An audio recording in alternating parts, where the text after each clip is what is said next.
A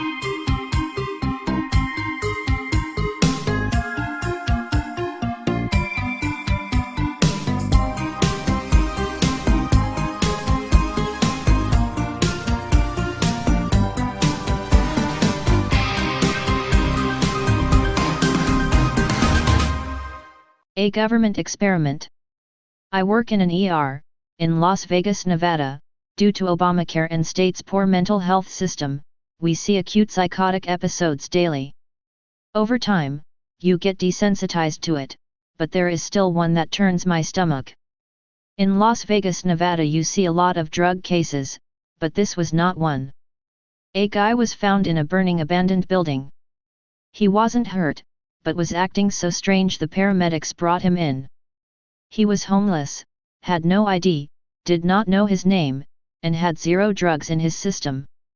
Looking into his eyes, you could tell he wasn't seeing the same thing I was. So I'm trying to get his name or anything out of him, and he keeps telling me he was a pilot for the Air Force and flew experimental airplanes, because he could withstand the G-force and his blood was naturally thin. The blood tests that measure this actually were fairly higher than normal, but not elevated to the point he was on medication for it. So he was right on that account. I was at the desk telling a coworker about the stuff this guy was saying, when a resident overheard me. He was former Air Force as well, and looked like he had seen a ghost. As soon as I mentioned the name of the base, this doctor freaked out. He said that city/base has no roads in or out and a lot of top secret testing goes down there.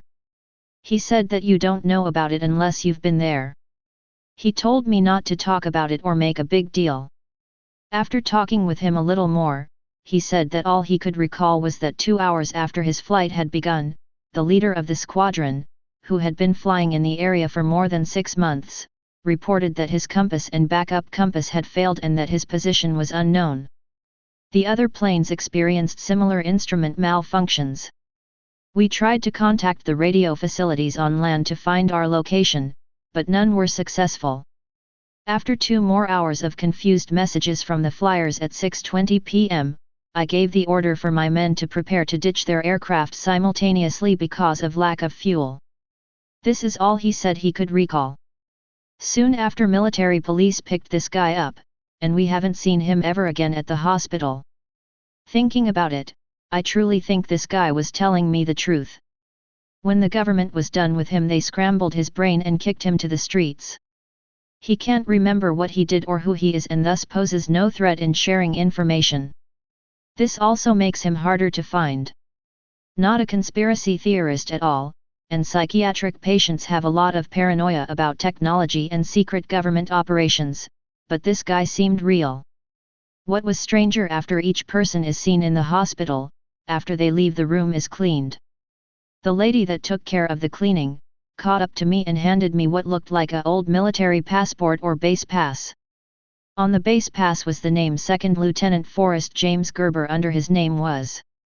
Fox Terror. This gave me an even weirder vibe. Stay paranoid, my friends.